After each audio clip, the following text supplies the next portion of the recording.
When it comes to composing a scene for a movie, TV show, an anime, whatever it may be, the soundtrack is just as crucial and important as the actors are when it comes to putting it all together. Sometimes these movies, TV shows, and anime will purely rely on a song to complete the scene at hand rather than have the actors deliver a single line. To give some examples, in the beginning of the first Guardians of the Galaxy, we see the main protagonist, Peter Quill, making his way through some old abandoned temple in an attempt to steal a valuable treasure. And during this scene, we aren't greeted with some Indiana Jones-styled suspenseful music and clever thinking as to how we should avoid hidden booby traps. Instead, we're greeted with a montage of him dancing his way through the temple with Redbone's Come and Get Your Love playing in the background. And I believe we all know the result of that one scene and how it overall impacted the general consumption and popularity of Come and Get Your Love in the modern era. Not only that, but it also helped the audience gain an immediate identity to the movie Guardians of the Galaxy and overall what kind of vibe/movie we're going to be buckling in for the next hour and 56 minutes. But what if we were to take a listen to a more classic example?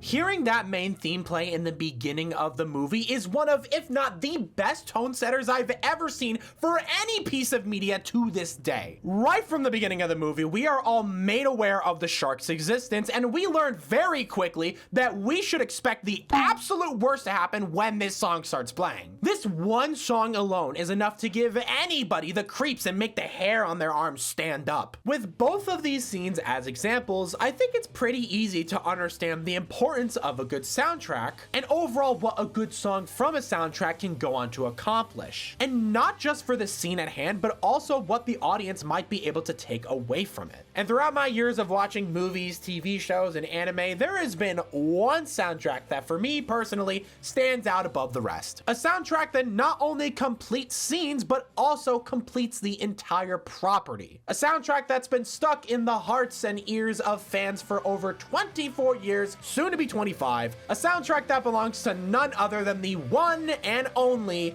Fooly Cooly.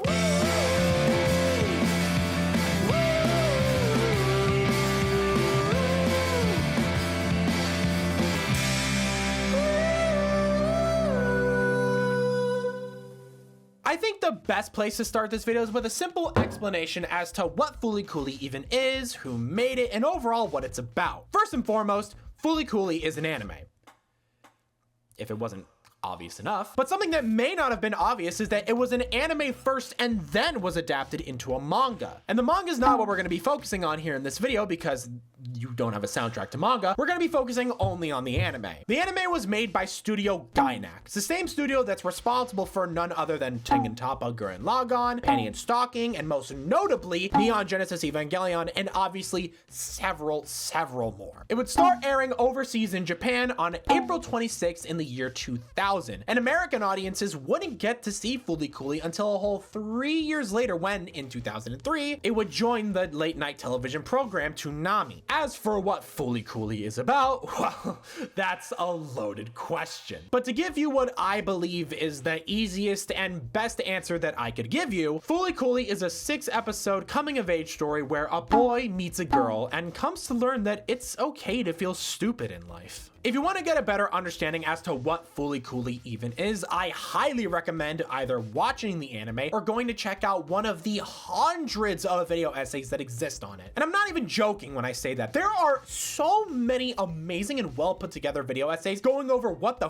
this 6-episode fever dream was even about. But enough talking about this series. Let's talk about its soundtrack and the unique situation that brought it to life, why it works so well, why fans, including myself, love it so much, and anything else I may feel like talking about. Kazuya Tsurumaki, the director, storyboarder, creator, key animator, and planner of Fooly Cooly, had a very specific sound in mind when it came to putting together the Fooly Cooly soundtrack. In fact, he knew exactly what he wanted it to be. At the time, Tsurumaki was a big fan of the alternative Japanese rock band The Pillows and wanted their sound to be part of Fooly Cooly's DNA. As for what that sound is, Unfortunately, I'm unable to just straight up play the music because of this lovely feature on YouTube called copyright. So here's what we're gonna do instead. Every time I mention a song by name for the very first time, I'm gonna have a little card pop up in this corner over here that's gonna have a link to said song. You can either pause the video to go listen to it and then come back here to finish the video, or you can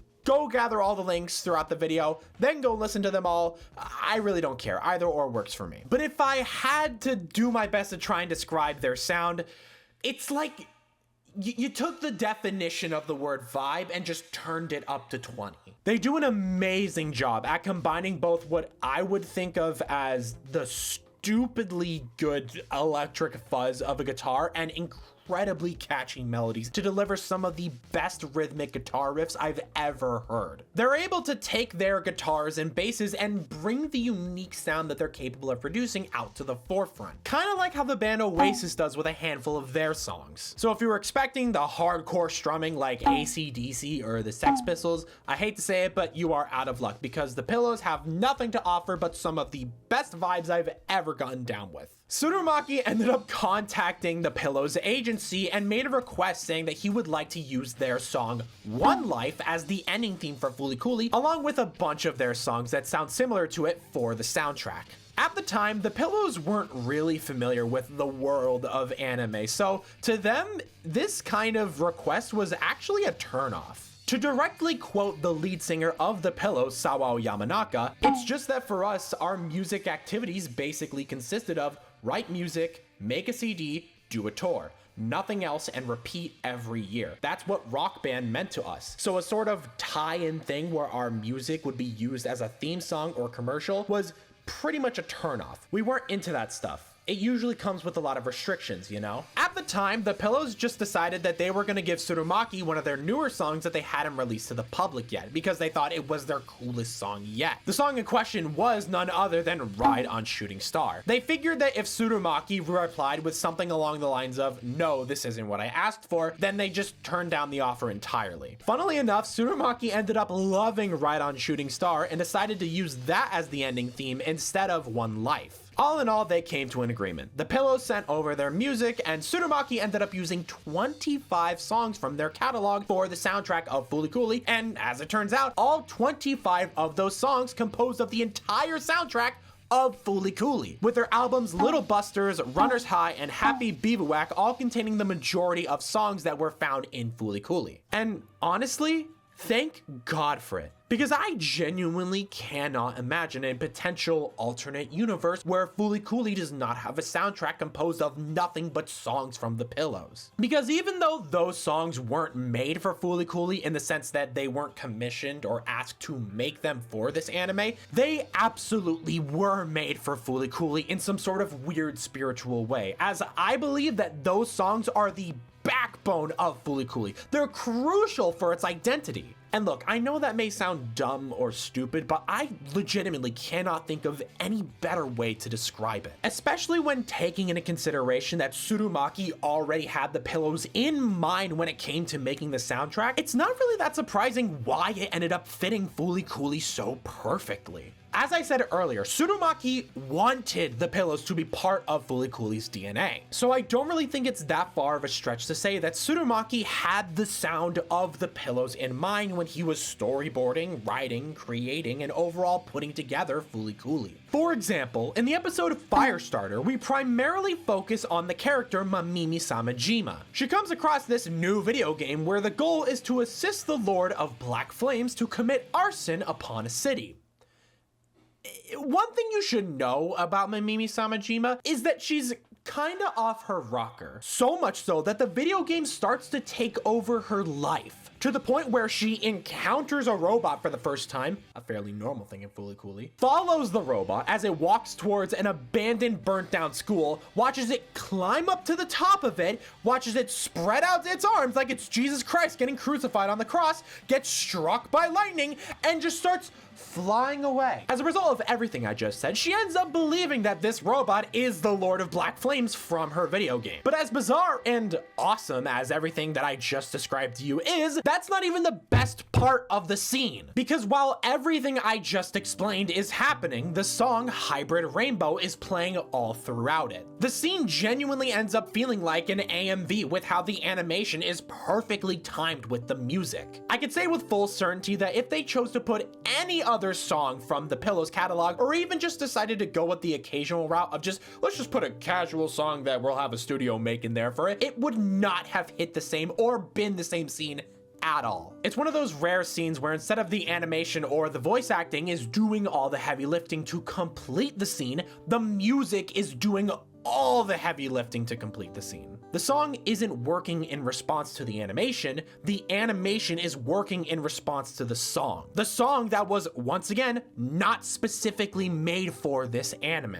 And as I've said numerous times already in this video, it's because of that fact that I believe this soundtrack is more incredible than it already is. Sure, You Say Run from My Hero Academia is an iconic song that almost any modern anime fan will recognize. And L's theme from Death Note is a timeless song that even goes above and beyond and transcends its original purpose, as I very vividly remember hearing it in memes way before I ever knew what the hell an anime was. But the fact that Tsurumaki was able to take this random Japanese alternative rock band, have the vision with them at the forefront of it, and not only bring them to a wider audience in Japan, but also bring them overseas to anywhere that Fooly Cooly might have aired, is incredible. If you were to go to YouTube and take a look at the comment section of any of the songs that were used in the Fooly Cooly soundtrack, you'll be greeted with a comment section that is flooded with wholesome comments as to how much this soundtrack or even the song in specific means to them. Or even how listening to these songs is a comfort to some people. Or